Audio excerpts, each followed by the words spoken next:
आप सभी का एक बार फिर से स्वागत है आपके अपने चैनल द स्टोरी टेलर पर।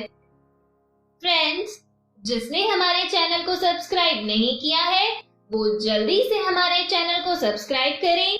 नोटिफिकेशन को सबसे पहले पाने के लिए बेल आइकन प्रेस करना ना भूलें।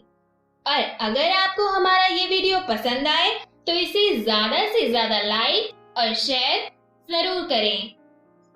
आज हम आपके लिए लाए हैं सिंहासन बत्तीसी की 20वीं कहानी। इतिहास के पन्नों में विशेष स्थान रखने वाले राजा भोज सिंहासन बत्तीसी पर बैठने में 19 बार असफल रहे, परंतु फिर भी वे हार स्वीकार करने को तैयार नहीं थे। इसलिए वह 20वें दिन फिर से सिंहासन बत्तीसी पर बैठने के लिए सज्ज होकर सिंहासन की ओर बढ़े कि अचानक सिंहासन से एक और पुतली प्रकट हुई। उसने राजा भोज को बड़े ही आदर के साथ प्रणाम किया और उनसे कहा, राजन, मेरा नाम ज्ञानवती है और महाराजा विक्रमादित्य से संबंधित अगली कथा सुनाने की बारी मेरी है। कृपया मेरी कथा को ध्यान पूर्वक सुनिएगा। ज्ञानवती ने राजा विक्रमादित्य की जो कथा सुनाई वह इस प्रकार है। राजा विक्रमादित्य सच्चे ज्ञान के बहुत बड़े पारखी थे और ज्ञानियों की बहुत कद्र करते थे। उन्होंने अपने दरबार में चुन चुन कर विद्वानों, पंडितों, लेखकों और कलाकारों को जगह दे रखी थी और उनके अनुभव और ज्ञान का भरपूर सम्मान करते थे। एक दिन वे वन में किसी कारण विचरण कर रहे थे तो उनके कानों में दो आदमियों की बातचीत का कुछ अंश पड़ा। उनकी समझ में आ गया कि उनमें से एक ज्योतिषी है और उन्होंने कापालिक और बेताल के झगड़े का निर्णय करने पर बेताल से जो चंदन प्राप्त हुआ था वह चंदन का टीका लगाया और अंतर ध्यान हो गए। ज्योतिषी अपने दोस्त से बोला, मैंने ज्योतिष का पूरा ज्ञान अर्जित कर लिया है और अब मैं तुम्हारे भूत, वर्तमान और भविष्य के बारे में सब कुछ स्पष्ट बता सकता हूँ। उसका मित्र उसकी बातों में कोई रुचि न लेता हुआ बोला, तुम मेरे भूत और वर्तमान से पूरी तरह परिचित हो, इसलिए सब कुछ बता सकते हो और अपने भविष्य के बारे में जानने की मेरी कोई इच्छा नहीं है। अच्छा होता तुम अपना ज्ञान अपने तक ही सीमित रखते। मगर ज्योतिषी रुकने वाला नहीं था। वह बोला, इन बिखरी हुई हड्डियों को देख रहे हो? मैं इन हड्डियों को देखते हुए बता सकता हूँ कि ये हड्डियाँ किस जानवर की हैं और जानवर के साथ क्या क्या बीता। लेकिन उसके दोस्त ने फिर भी उसकी बातों में अपनी रुचि नहीं जताई।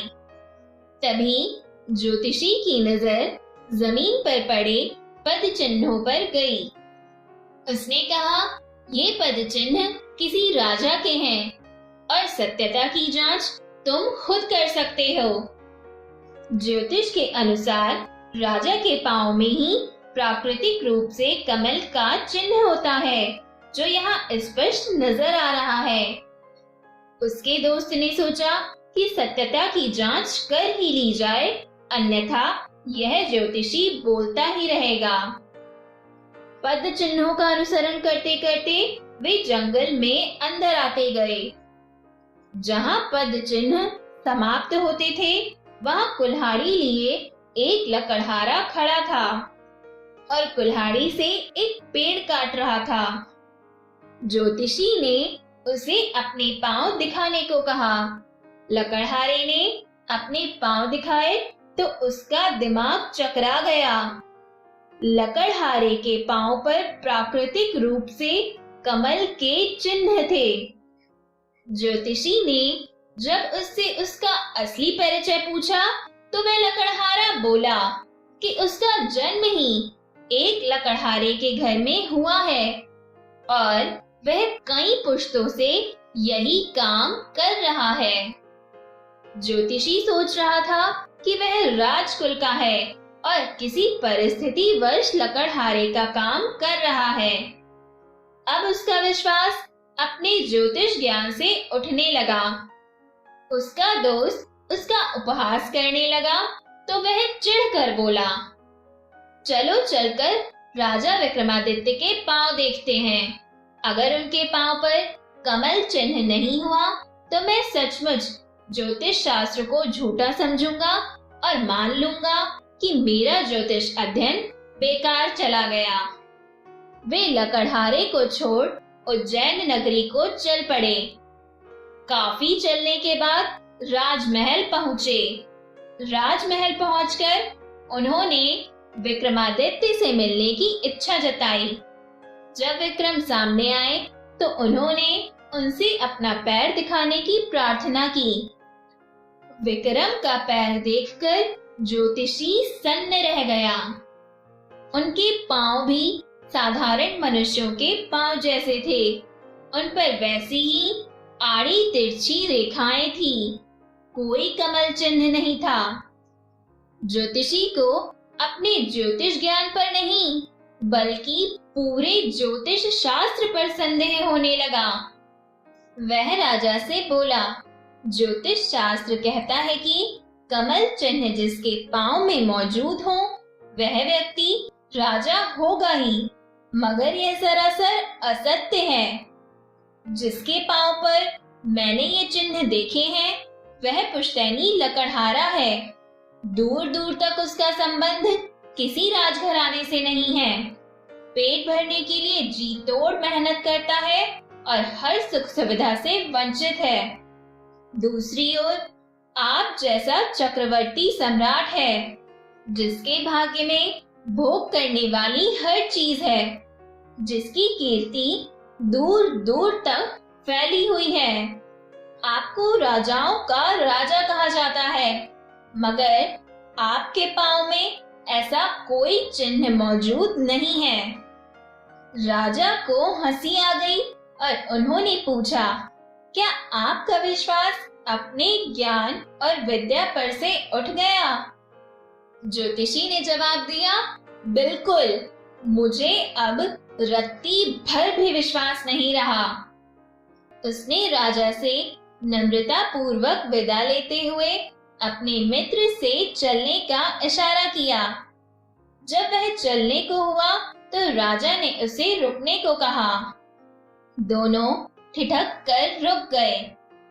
विक्रम ने एक चाकू मंगवाया और पैरों के तलवों को खुरचने लगे। खुरचने पर तलवों की चमड़ी उतर गई और अंदर से कमल के चिन्ह स्पष्ट हो गए। ज्योतिषी को आश्चर्यचकित देखकर विक्रम ने कहा, हे ज्योतिषी महाराज, आपके ज्ञान में कोई कमी नहीं है, लेकिन आपका ज्ञान तब तक अधूरा रहेगा जब तक आप अपने ज्ञान की डींगे हाँकेंगे और जब तक उसकी जांच करते रहेंगे। मैंने आपकी बातें सुन ली थीं और मैं ही जंगल में लकड़हारे के वेश में आपसे मिला था। मैंने आपकी विद्वता की जांच के लिए अपने पांव पर खाल चढ़ा ली थी ताकि कमल की आकृति ढक जाए। आपने जब कमल की आकृति नहीं देखी तो आपका विश्वास ही अपनी विद्या से उठ गया। यह अच्छी बात नहीं है। और महाराजा विक्रमादित्य के यह वचन सुनकर उस ज्योतिषी को अपनी भूल का एहसास हुआ और उसने राजा विक्रमादित्य से क्षमा याचना की और साथ ही उन्हें यह वचन भी दिया कि वह भविष्य में पुनः कभी भी अपने ज्ञान की डींगे नहीं हाँकेगा। इसके बाद सिंहासन बत्तीसी की 20वीं पुत्री ज्ञानवती ने राजा भोज को देखकर उनसे प्रश्न किया, हे राजन, अब आप ही बताइए, क्या अपने ज्ञान की डींगे हाँकना उचित है? और अगर आप महाराजा विक्रमादित्य के स्थान पर होते तो क्या इतनी सरलता से ज्योतिषी को समझा देते कि अपनी ज्ञान की डींगे हाँकना और उसकी जांच करना अनुचित है। और उस पुतली का यह प्रश्न सुनकर राजा भोज एक बार फिर सिंहासन बत्तीसी से पीछे हट गए और इस तरह 20वां दिन भी यूं ही व्यतीत हो गया। तो दोस्तों, हमारी ये कहानी भी यहीं खत्म होती है और इस कहानी से हमें यह शिक्षा मिलती है कि हमें कभी भी अपने ज्ञान पर घमंड नहीं करना चाहिए और ना ही कभी उसका दिखावा करना चाहिए, बल्कि हमें अपने ज्ञान पर भरोसा बनाए रखना चाहिए और सही समय आने पर उसका उचित प्रकार से उपयोग करना चाहिए।